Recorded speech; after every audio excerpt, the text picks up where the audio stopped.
Donc on continue. Donc on a parlé on a parlé vite fait de power scaling. Donc on revient sur Luffy. Attends, il y a Tonton Bar qui nous a dit un truc. Comme t'avais dit sûrement pour le bateau. Ouais, j'avoue, potentiellement, il y a le robot à ramener. Ouais, je pense aussi. Et on va en discuter juste après. J'ai pas osé le dire parce que, justement, je voulais pas spoil ce qu'il y avait après. Parce qu'on a quelques petits trucs qui vont dans ce sens-là. Vous allez voir pourquoi. Alors, Luffy, revenu à sa forme normale, Dory et Brogy sont près du rivage.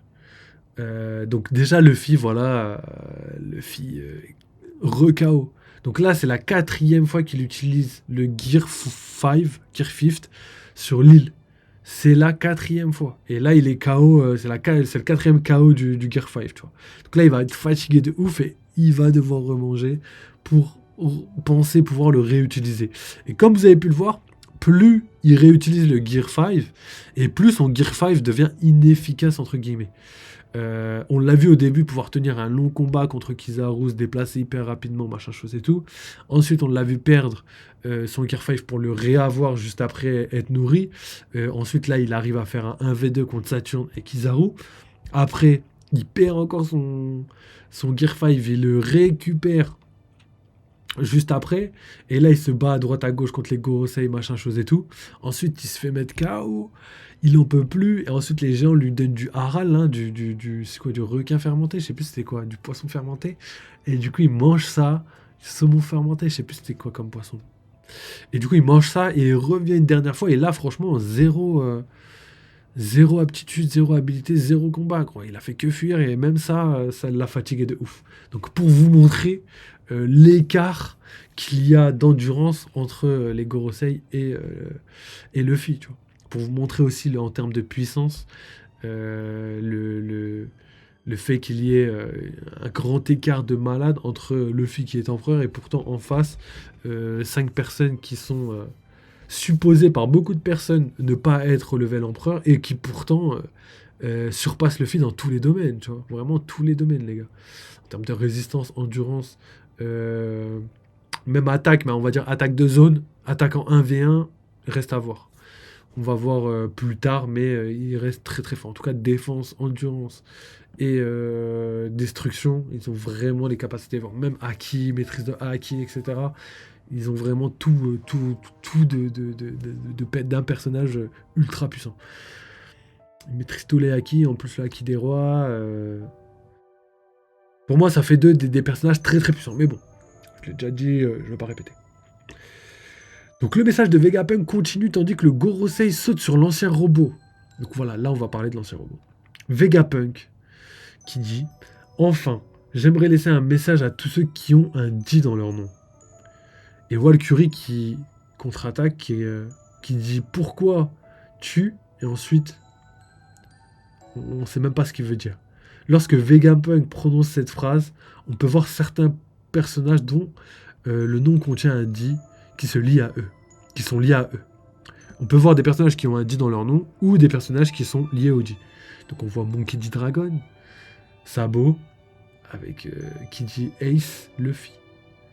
Kobe, Luffy-san, vice-amiral Garp, il a capté. Marshall dit Teach, on voit Teach enfin. Beppo, capitaine, donc ouais, c'est vrai que Trafalgar du Waterloo, on le savait pas, mais aujourd'hui on le sait. D'ailleurs, je sais pas si son nom dans le dernier avis de recherche, si jamais tu sais, Tonton Bar, dis-moi. Je sais pas si son nom a été rendu public dans le dernier avis de recherche ou si tout ça est gardé secret encore. Donc, et Vegapunk qui dit parmi vous, c'est parmi vous, hein, il y a Mo. Donc voilà le fameux mot que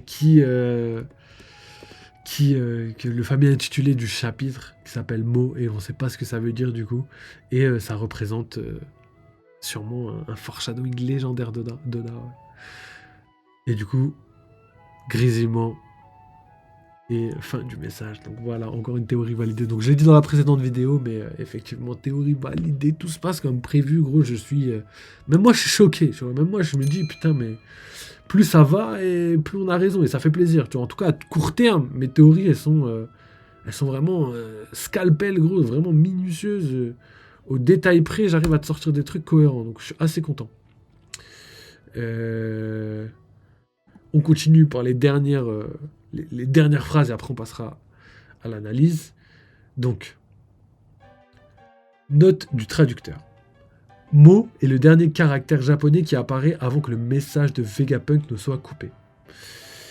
Est-ce ce caractère et ce caractère est le même que celui qui apparaît dans le titre du chapitre. Voilà, c'était juste pour vous expliquer que c'est le lien entre les deux. Je pensais qu'ils allaient donner des, des indications, enfin mais même pas. Je pensais qu'ils allaient dire ouais, peut signifier beaucoup de choses.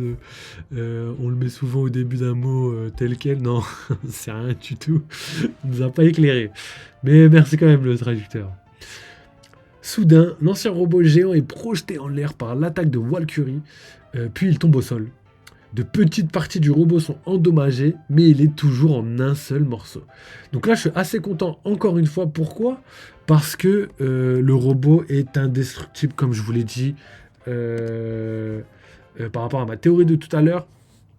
Pour moi, si le robot n'est pas détruit, qu'il n'a pas rendu l'âme, c'est parce que je pense que sa mission n'est pas terminée et qu'il a quelque chose de ouf à faire.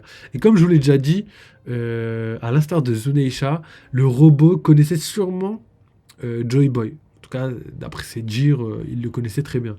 Et quand on comprend ça, on peut se dire que s'il connaissait Joy Boy, la récompense qu'il a pour toutes les souffrances qu'il a subies avec son capitaine, en tout cas pour Oda, c'est de faire en sorte qu'il ait une rédemption entre guillemets et qu'il puisse voir comment le monde et le rêve de son capitaine se réaliser malgré le fait qu'il a perdu son capitaine. Donc voilà la symbolique que je pense que Oda va faire pour développer ça. Donc ça c'est ouf et Oda c'est vraiment un monstre, on en parlera tout à l'heure parce qu'en vrai tout ce qu'il fait c'est minutieusement réfléchi, vraiment réfléchi. Par exemple, je parlais vite fait d'un color spread, le fameux color spread, le tout dernier, je crois, où justement on voit Robin jouer aux échecs avec des pions, etc., déplacés d'une certaine manière et tout. Oda a dessiné énormément de choses pour représenter une partie d'échecs, mettre des pions à des endroits cohérents pour que la partie semble réelle, et il a tout fait pour que ce soit bien fait, tu vois. Il n'a pas juste fait un dessin, il a aussi réfléchi en amont à tous les placements de chaque pion, et aussi fait en sorte que tout soit cohérent d'une certaine manière. Donc quand on comprend ça, on voit la méthode de travail d'Oda. Ça, c'est ultra important. Donc réfléchissez bien à ça pour vos prochaines théories et tout, parce que pour moi, ça donne énormément d'informations sur la manière dont il réfléchit. Et par exemple, quand on voit ce color spread, on voit que lui, il a réfléchi au personnage, il a réfléchi chaque personnage, la pièce qui est représentée dans l'échiquier, ce qui est d'un côté logique. Il a aussi représenté des pions à des endroits réels pour que ça fasse une partie cohérente. Et quand on comprend ça, on peut mettre ça, mais pour tous les personnages de One Piece. Pour moi, Oda, quand il développe un personnage, il va pas juste développer un dessin, il va dire vas-y, le reste je le fais plus tard. Non. Dès qu'il développe un personnage, il va lui donner des traits de caractère, il va lui donner énormément d'informations, mais ça, c'est des personnages lambda, hein, genre tous les mangaka pour moi font ça. Mais Oda, lui, va lui rajouter une histoire, il va lui rajouter un intérêt, il va lui rajouter un rêve sûrement, il va aussi rajouter une année de naissance avec ce qui s'est passé, etc. dans le monde de One Piece pour que tout soit cohérent. Il va lui rajouter une arme, l'arme, il va lui rajouter une vie, d'où vient l'arme, etc. Machin chose. Il va tout faire en sorte pour que tout soit ultra cohérent, tu vois, et qu'il l'introduise dans son œuvre. Il va pas ajouter un personnage juste pour l'ajouter. À part c'est un random, c'est un mec qu'on voit qu'une fois. Mais rassurez-vous, Oda réfléchit à toute chose. Exactement pour les vêtements, quand il utilise les vêtements de certaines personnes, il faisait attention à mettre des marques, etc. pour faire comprendre que cette marque, c'était justement quelque chose d'utile et réel à l'œuvre, tu vois. Et du coup, on a vu certains créateurs de marques, etc., comme Papak, par exemple. Donc voilà, tout est minutieusement réfléchi. Donc quand on comprend ça, on sait à quel point il est perfectionniste. Et quand on sait ça, tu peux correctement faire des théories réelles, parce qu'au final, on voit que ça aboutit à quelque chose. C'est-à-dire qu'il a pensé à tout. Tu vois, quand il fait un dessin, il pense à tout. Donc forcément, quand il met un personnage ou quoi que ce soit, quand tu vois un foreshadowing ou quoi que ce soit, c'est qu'il est ultra bien construit derrière. Donc il y a énormément de choses qu'on peut relier avec ce genre de méthode de pensée. En tout cas, dès que tu sais ça, tu comprends comment Oda travaille, c'est que c'est une masterclass. Donc on continue et on termine sur ça le chapitre. Donc on voit Valkyrie qui dit arrête Vegapunk. Le signal de Vegapunk disparaît soudainement. Les gens du monde entier sont choqués. Vivi et Morgan sont également choqués. Oui, je sais pas si je l'ai lu, mais l'ancien robot géant a été projeté en l'air par l'attaque de Valkyrie, puis il tombe au sol. De petites parties du robot sont endommagées, mais il est toujours en un seul morceau. Donc voilà. Donc on a le robot géant qui a été attaqué de toutes parts, mais qui reste incassable et indestructible. Et ça montre bien à quel point déjà l'architecture, enfin, c'est pas l'architecture, mais plutôt l'ingénierie de l'ancien royaume était d'un tout autre level, parce que voilà, il est indestructible pour l'instant, et c'est pas la première fois qu'il fait face au Gorosei. Et du coup, on comprend assez aisément qu'il a un intérêt, un grand intérêt dans le manga, et qu'il n'est pas là juste comme ça. Tu vois. Il est là pour, personnellement, je pense, accomplir certaines choses. Tu vois. Et que ces choses-là vont être en rapport avec Joy Boy, etc., etc. Et pour moi, c'est un peu logique étant donné ce qu'il a dit.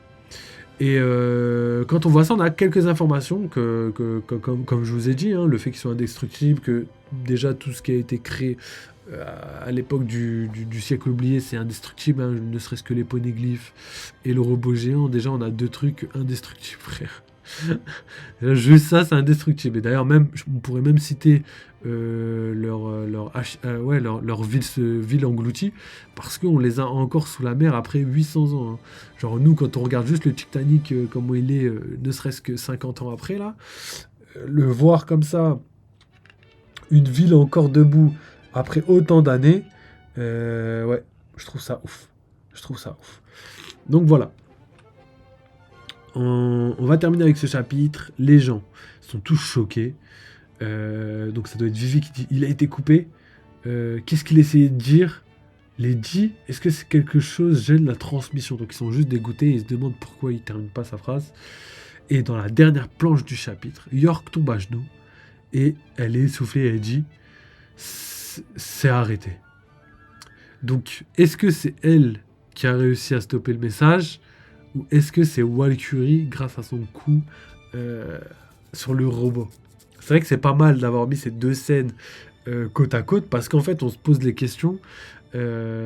Pourquoi le message s'arrête pile poil au moment où le robot a été attaqué, et qu'au final York elle tombe à genoux essoufflée parce que elle est contente que ce soit arrêté. Donc à voir, mais je trouve ça assez drôle, et peut-être que c'est encore une jolie fin de Doda. Il adore nous faire ça, donc il fait en sorte de nous faire croire que le Gorosei a accompli leur mission, et potentiellement c'est peut-être grâce à York, peut-être que c'est York qui a réussi à s'occuper du robot, mais après elle n'était pas au bon endroit, donc à voir si c'est confirmé ou non. Donc voilà, je pense qu'on en a terminé avec tout ça.